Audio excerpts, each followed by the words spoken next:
বাংলাদেশের রেভিনিউ 85% আসে textile sector থেকে। সমৃদ্ধ টেক্সটাইল সেক্টর মানে স্বনির্ভর বাংলাদেশ।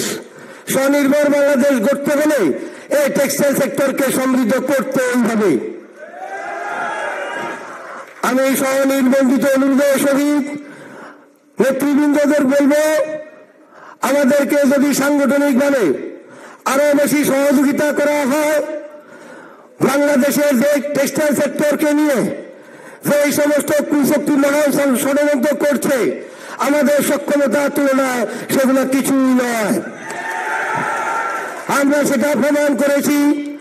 28 অক্টোবরের পটভূমি তৈরি হয় টেক্সটাইলের আন্দোলনের মধ্য দিয়ে।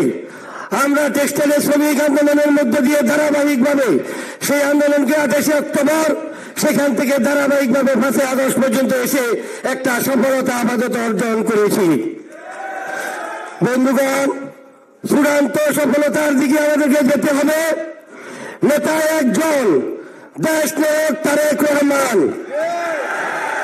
দেশ নায়ক তারেক রহমানের নির্দেশে আমরা টেক্সটাইল ইঞ্জিনিয়াররা বাংলাদেশের প্রত্যেকটা ইপিজেড, বিসিক, ঢাকা, চট্টগ্রাম, গাজীপুর, সাভার, নরসিংদী, নারায়ণগঞ্জ জুড়ে যেভাবে তীব্র আন্দোলন গড়ে তুলে এই ফ্যাসিস্ট হাসিনাকে পতন করতে বাধ্য হয়ে করেছি, ঠিক অনুরূপভাবে আমরা টেক্সটাইল ইঞ্জিনিয়াররা এই বাংলাদেশকে স্বনির্ভর বাংলাদেশ গড়ার আন্দোলনে ঝাঁপিয়ে পড়বো ইনশাল্লাহ।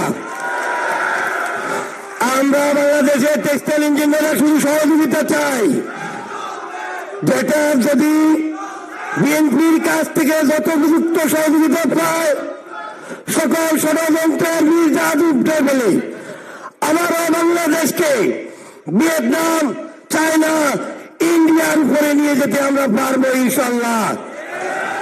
আপনাদের নিশ্চয় মনে আছে, বিএনপি গত শেষ টার্মে পর্যন্ত চায়নাকে টপকিয়ে বাংলাদেশ বৎসর রপ্তানিতে প্রথম ছিল। দীর্ঘ প্রশাসনে আমরা সেটা লসাত হয়েছে। দেশনায়ক তারেক রহমান বক্তব্য রাখবেন, আমাদেরকে নির্দেশনা দিবেন আমরা কিভাবে আবারও বিশ্বের বস্ত্র বাজারে প্রথম হতে পারি এবং আমাদের টেক্সটাইল ইঞ্জিনিয়ারদের পেশা, টেক্সটাইল সেক্টরের যে পেশা, সেটাতে আমরা সমৃদ্ধ হতে পারি। টেক্সটাইল ইঞ্জিনিয়ারদের পেশা ভিত্তিক সমস্যাগুলা আমরা সমাধান করতে পারি। এ বিষয়ে আমরা দেশ নায়ক তারেক রহমানের পক্ষ থেকে গুরুত্বপূর্ণ নির্দেশনা কামনা করছি।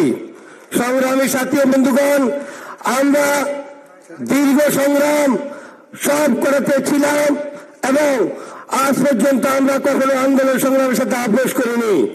আমাদের সাধারণ টেক্সটাইল ইঞ্জিনিয়ারদের একটা দাবি, আমাদের সম্মিলিত পেশাজীবী পরিষদের সকল সংগঠন সমানভাবে সক্রিয় না থাকলেও জাতীয় নির্বাহী কমিটিতে একাধিক পদ প্রত্যেকটা সংগঠন পায় আছে, কিন্তু টেক্সটাইল সেক্টর থেকে এই জাতীয় নির্বাহী কমিটিতে আমাদের কোনো প্রতিনিধিত্ব নেই। যদি আমাদের প্রতিনিধিত্ব নিশ্চিত হয়, তাহলে আমরা সমৃদ্ধ টেক্সটাইল সেক্টর এবং স্বনির্ভর বাংলাদেশ গঠনে আরো বলিষ্ঠ ভূমিকা রাখতে পারবো বলে আপামর টেক্সটাইল ইঞ্জিনিয়াররা মনে করেন। আমি তাদের পক্ষ থেকে আমাদের বিএনপি মহাসচিব এবং আমাদের সম্মিলিত পেশাজীবী পরিষদের আহ্বায়ক এজেড জাহিদ হোসেনের মাধ্যমে আমাদের আজকের অনুষ্ঠানের প্রধান অতিথির কাছে আমি নিবেদন জানাচ্ছি, বাংলাদেশ জাতীয়তাবাদী দল নির্বাহী কমিটির পদে আমাদের টেক্সটাইল ইঞ্জিনিয়ার থেকে সম্পাদকীয় পদ সহ অন্তত 10টি পদে যাতে আমাদেরকে অন্তর্ভুক্ত করা হয়। আজকের অনুষ্ঠানটি সফল করার জন্য আপনাদের সবাইকে ধন্যবাদ জানাচ্ছি।